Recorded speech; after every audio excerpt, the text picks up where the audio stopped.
Hello, everyone. Welcome to day 23. Oh, camera's a little lopsided. There you go. Welcome to day 23 of our Advent Calendar reviews. Today, we are reviewing Transformers TF1 Studio Series Orion Pax. No, this one. This is Optimus Prime. My bad. I'm thinking of that new release that we're getting. Oh, alright. Sorry. I was over at my grandmother's. My other grandma. I was visiting her.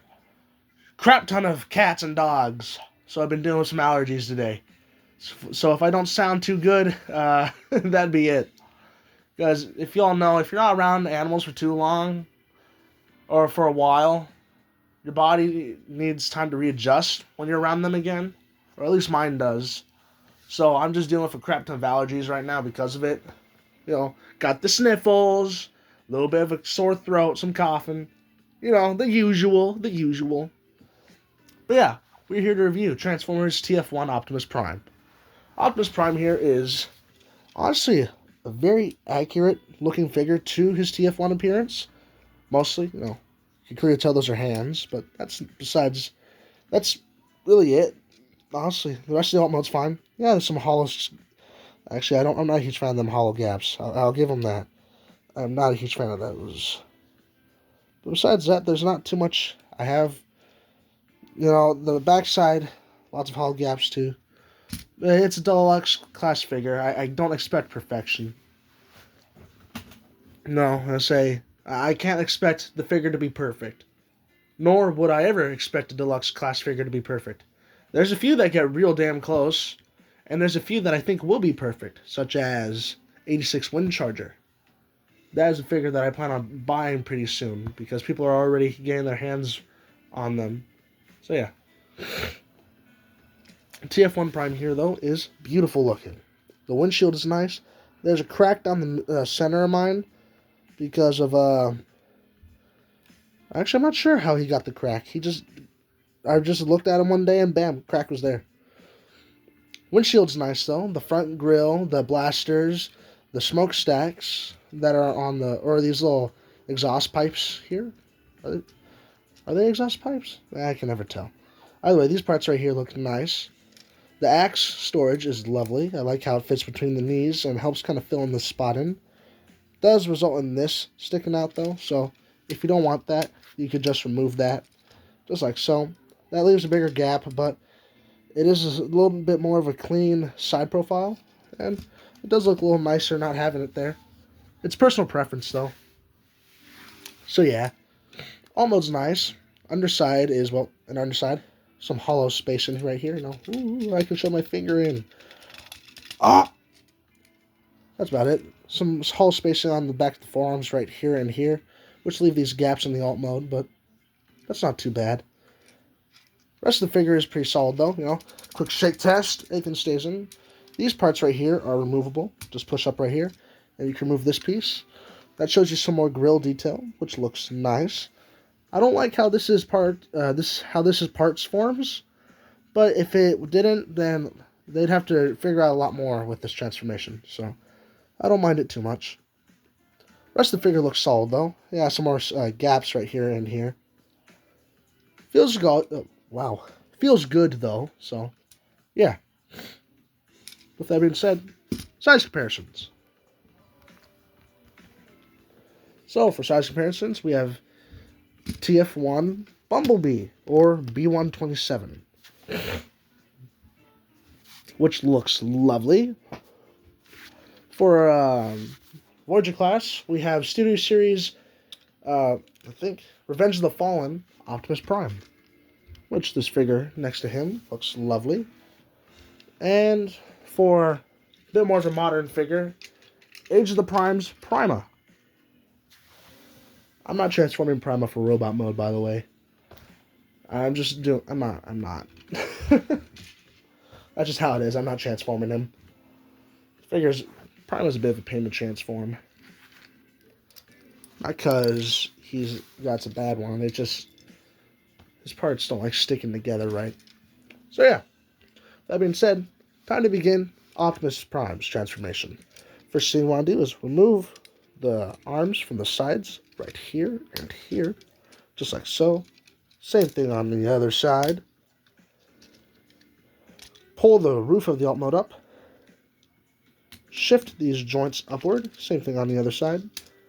Pull the arms back. Tap those into the sides, like so. Make sure your forearms are nice and straight. Bring the legs down. Straighten them out. Flip out the feet. Separate the legs and rotate these parts inward on both sides. Collapse the front crotch down. Rotate this entire section. Pull this up. Flip this piece in. These two tabs right here and here go into this slot right here and here, just like so. Rotate this piece around. Let it collapse on the back. Pull up the head and rotate it. And that there is TF1 Optimus Prime. Give him his axe. And there's some storage on the back right here for his for this piece. Just slides in right there, just like so. It is a little loose, so it won't stay there, or it won't stay too solidly, but it stays well enough for shelf presence. But yeah, that there's TF1 Optimus Prime. Optimus Prime here feels great, looks great, and poses quite well. The details of the figure are beautiful. The head sculpt is gorgeous looking and is quite accurate to the film. Side sculpt is beautiful. The head crest, face sculpt, and the eyes, just overall, all the paint work, all the sculpt work, makes them look lovely. The axis sculpt work is lovely, but it's not as good as the mainline figure, which the mainline figure's axe had an entire hand molded in. Well, this one right here just has the thumbs molded in. It has the thumbs on both sides because, you don't know what, they don't really know what hand you're going to want to plug this into. So in this case, they just put the hand molding on both sides. Or the thumb molding on both sides. So yeah, figure feels good. The axe is well sculpted. If we pull this piece up right here, you have a beautiful matrix of leadership that you can just carefully grab out, because it is thin, clear plastic. Oh, where'd it go? Okay, here it is. Yeah, I say this entire thing's clear plastic. Beautifully painted, though, and I love the detail on the inside. It looks beautiful. Figure looks lovely. Straighten everything out, like so. Grab this. Rotate. There's some slots in his knuckles right here and here that you can use to plug into these tabs right on this side and this side, just like so. And he looks goofy as hell. I'm not great at doing this pose with this figure, but yeah.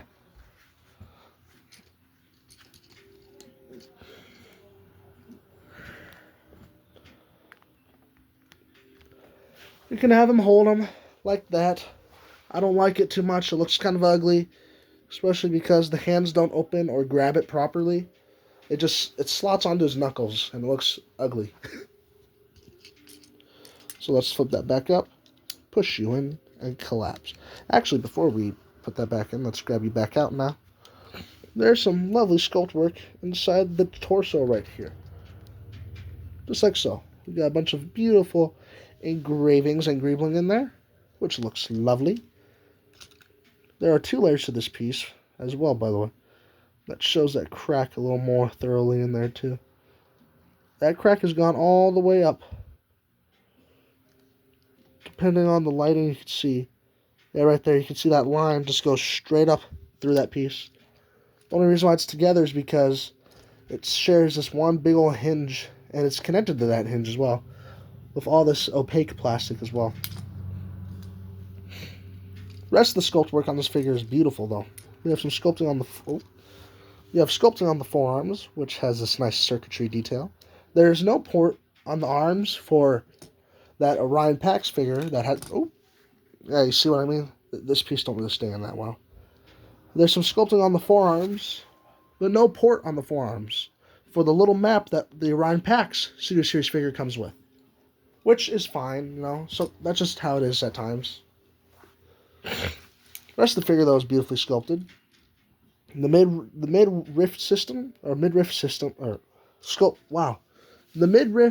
sculpting is lovely looking. The waist is great. We have this beautiful sculpt work here. It's all one singular piece, though, and this piece is removable. So if you'd like to remove it, you can. That just results in a skinnier looking look. But that also reveals some more sculpted detail under there, which is nice. It's basically just a downscale of the center crotch piece. There we go. Reattach that. The rest of the thigh is beautifully sculpted. It's all one piece on a ball joint, so there's no thigh swivel. There is a knee swivel, though. The sculpt work on the sides are nice as well. On the sides are lovely. And there's some sculpt work on the back. Bunch of greebling. We have a bit of spine detail. And a 3mm port for stand accessibility. There is some waffling on the back, though. The waffling will be right here, here, here, and on the back of the forearms. But that's about it, actually, so not much to complain about there. Back of the legs are filled in, so better than most. The underside of the feet are hollow, but that's nothing to really complain about, as the feet kind of fill it in pretty well. The rest of the figure sculpting is nice looking. It looks good. So yeah. Now, with that being said, we go on to articulation now. Head's on a ball joint, full 360. Can look up that far, down that far, side to side, and 360 rotation. Arms can go up that far, down that far. Full 360 rotation at the arm. Mushroom or butterfly joint forward. Utilize this, you can get that type of motion out of it. 360 rotation at the bicep. Exactly 90. 360 rotation at the wrist. 360 at the waist or midriff. There's no proper waist, so it's a midriff rotation. Realign, put the arms up. Legs can go back that far and up that far. Legs can also go out that far. Legs are on a ball joint swivel. 360 rotation at the knee. Past 90 knee bend. Extreme ankle pivot and foot bends right here. Or toe bends. My bad. Oh, and before I forget, the smokestacks are on 5mm ports, so they can rotate however you want, or you could just straight up remove them. So, now that just leaves size comparisons. So let's get started. Alright, like I said, I don't have many Studio Series figures to use for comparisons, so we're just using what I have up here with me currently. So, for Deluxe class, we have TF1 Bumblebee. And this also puts into perspective how large Optimus Prime is as a deluxe. He's a big one, and I appreciate that. But also means he has a few compromises.